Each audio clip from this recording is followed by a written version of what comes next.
Rebeca Buendía is one of the most enigmatic characters in 100 Years of Solitude.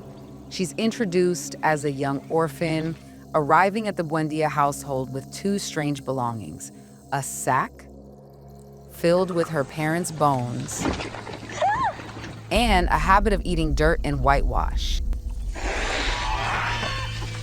Her origins are unclear. She's described as a distant cousin of the Buendía family, but no one seems to know much about her. This makes her an outsider from the very beginning, a child burdened by grief and displacement. Visitación y Cataure reconocieron en esos ojos los síntomas de una terrible enfermedad.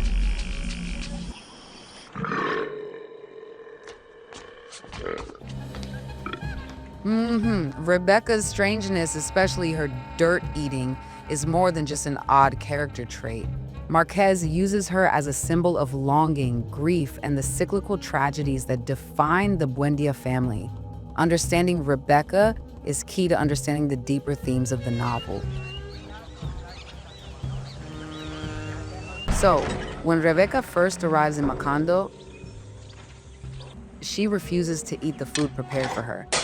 Instead, she consumes dirt from the ground and even scrapes whitewash from the walls to eat. At first, this might seem like a survival instinct. Perhaps she's too afraid or distrustful to eat the Buendía's food.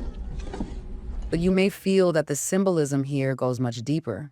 Rebeca arrives with her parents' bones in a sack, a visceral reminder of her loss.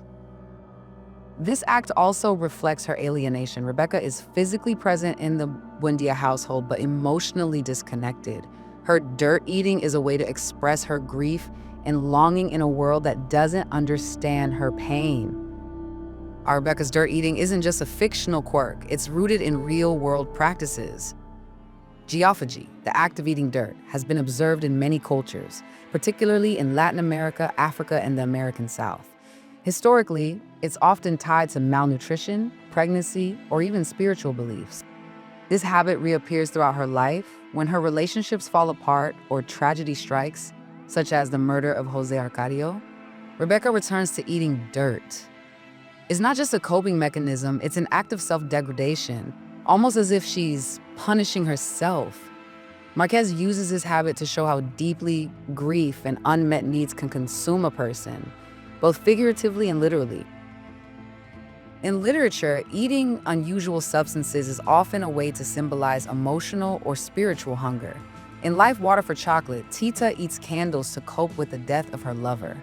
In The Grapes of Wrath, the imagery of soil and dust represents desperation and poverty.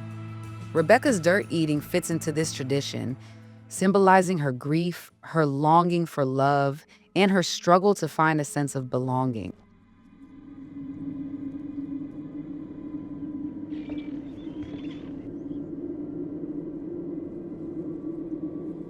So, what makes Rebeca's case unique is how Márquez weaves this real-world practice into the surreal world of Macondo.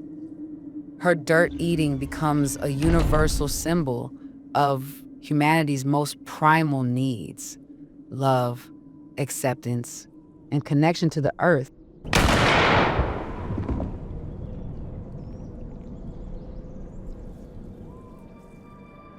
Rebeca's story is tragic, but her dirt-eating habit is also strangely relatable.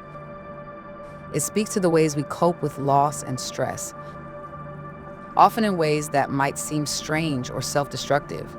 Through this one simple, haunting act, Márquez gives us a window into Rebeca's soul and a glimpse of the universal struggles we all face. So the next time you read or watch 100 Years of Solitude, pay close attention to Rebeca's dirt-eating habit. It's not just a quirk, it's a powerful symbol of grief, love, and longing.